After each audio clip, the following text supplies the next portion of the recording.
biggest and most deeply mourned movie star, smiled from the signboards of everything from music shops to hardware stores.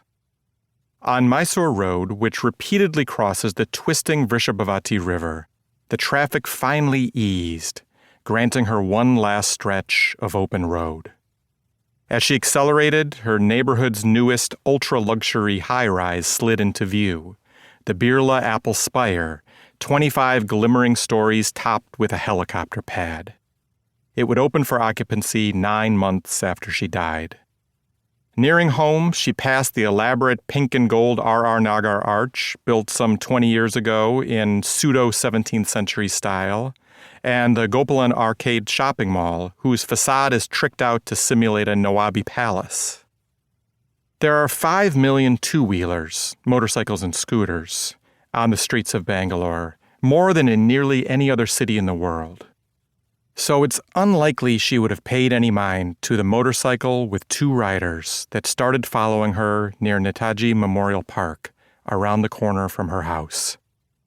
Her friends smile even now when they recall the crowded parties she threw in that house, a small, simple, single-story white and red building, angular in a modernist sort of way. On party nights, it would fill with conversation and cigarette smoke until nearly morning. But she lived alone, and on most nights her street was an unusually quiet and dimly lit pocket of this megacity of 12 million. The plots on both sides of hers were vacant and overgrown.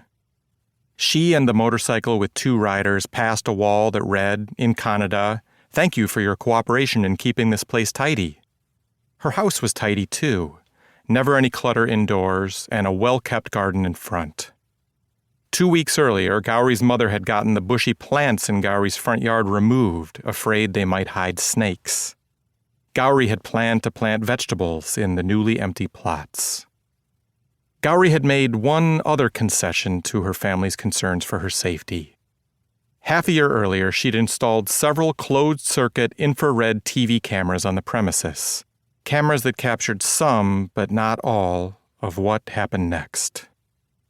Just after 8 p.m., she parked her car in front of her house at an indifferent angle, then jumped out to open the gate. The moment she got it open, the motorcycle's passenger rushed up and shot her with a small semi-automatic pistol. 2 bullets hit her in the abdomen, one passing through her liver.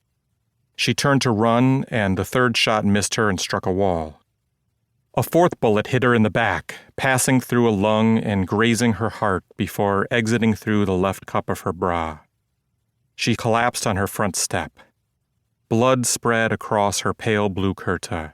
Her flip-flop sandals were still on her feet. News of her assassination spread immediately.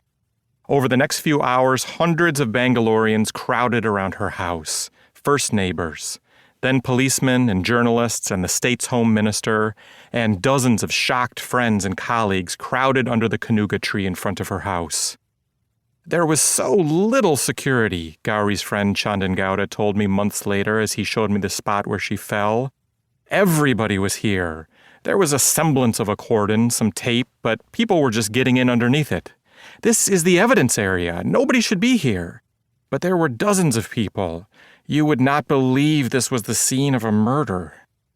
As the police found the 4 bullet cartridges, he said they showed them off to bystanders before placing them in an evidence envelope. Bangalore's police commissioner, T. Sunil Kumar, blamed the press for the chaos, saying that they should have cleared the crime scene while the forensic team did its work. Among the crowd was Malavika Avinash, a popular actress who lived nearby and who'd known Gauri since childhood. In recent years, they'd become ideological opposites. Gauri's paper was unabashedly left-wing and scathing in its criticism of India's ruling party, the BJP. Avinash had become a BJP spokesperson. There was that churning in my stomach when I heard of it, and when we actually saw her lying there, bullet-ridden, Avinash told a TV journalist. What a way for a friend to have died. I felt the churn further in my stomach when some of her friends arrived, and when her body was being lifted and taken away from that compound, a lot of faces that were there were looking at me and saying, "You killed her, you rightists, you killed her." That instant reaction of politicizing the whole thing.